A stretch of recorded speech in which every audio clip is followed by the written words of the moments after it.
بسم اللہ الرحمن الرحیم۔ تھوڑی دیر کے لیے قبرستان جا اور بولنے والوں کو خاموش دیکھا۔ سچائی کے بہت سے راستے ہیں، لیکن جو میں نے چنا وہ محبت کا راستہ ہے۔ آج تک میں نے کوئی ایسی مثال نہیں سنی کہ ماں اپنے بیٹے کو سکھا رہی ہو کہ بیوی کو خوش کیسے رکھا جاتا ہے۔ اگر میرا علم مجھے انسان سے محبت کرنا نہیں سکھاتا تو مجھ سے ایک جاہل 1000 درجے بہتر ہے۔ غلطی اور بھول ہر شخص سے ہو جاتی ہے، لیکن سمجھدار وہ ہے جو فوراً اللہ سے رجوع کرتا ہے۔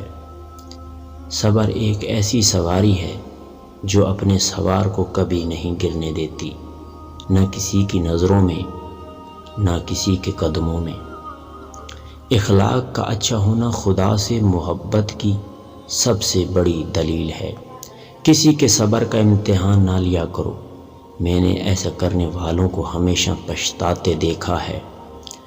ناظرین کرام، خوش رہنے کا سب سے اچھا اصول یہ بھی ہے کہ جہاں تمہیں لگے کہ یہاں آپ کی جگہ نہیں ہے تو وہاں سے اپنے آپ کو الگ کر لو۔ کسی مضبوط پہاڑ کا اتنا بوجھ نہیں ہوتا جتنا بے قصور پر تہمت لگانے کا ہوتا ہے۔ پہلے جب 2 لوگ لڑتے جھگڑتے تھے تو تیسرا ان کو چھڑاتا تھا، مگر آج زمانہ ایسا ہے کہ 2 لوگ لڑتے ہیں اور تیسرا ویڈیو بناتا ہے۔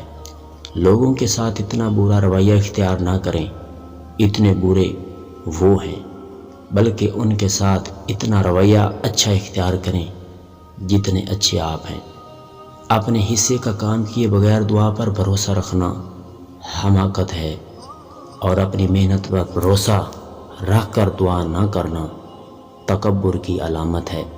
تمہاری اصل ہستی تمہاری سوچ ہے، باقی تو صرف ہڈیاں اور خالی گوشت ہے۔ دانائی کا تعلق بالوں کی سفیدی سے نہیں بلکہ عقل اور تجربے سے ہے۔ دل سیاہ ہو تو داڑھی کے سفید بالوں کی کیا وقت۔ ناظرین کرام، جب 2 چیزیں ظاہر ہونا شروع ہو جاتی ہیں تو دولت آنا شروع ہو جاتی ہے۔ جب اچھے خواب آنا شروع ہو جائیں اور اخلاق کا بڑھنا شروع ہو جائے تو زمین پر جنت کا ایک ہی راستہ ہے، اور اسے ہم کہتے ہیں محبت۔ اپنے دل کو اس وقت تک توڑتے رہو جب تک یہ کھل نہ جائے۔ درویشوں کے علاوہ دنیا کی تمام لوگ بچوں کی مانند ہیں جو صرف اور صرف دنیا کے کھیل میں مگن ہیں۔ ناظرین کرام، کتا چاہے جتنا بھی تربیت یافتہ ہو جائے مگر اس کے گلے سے زنجیر کو الگ نہ کرو۔ ویڈیو اچھی لگی تو ویڈیو کو ضرور لائک کرنا، چینل پر نئے ہیں تو سبسکرائب کر کے بیل آئیکن پریس کرنا۔ شکریہ۔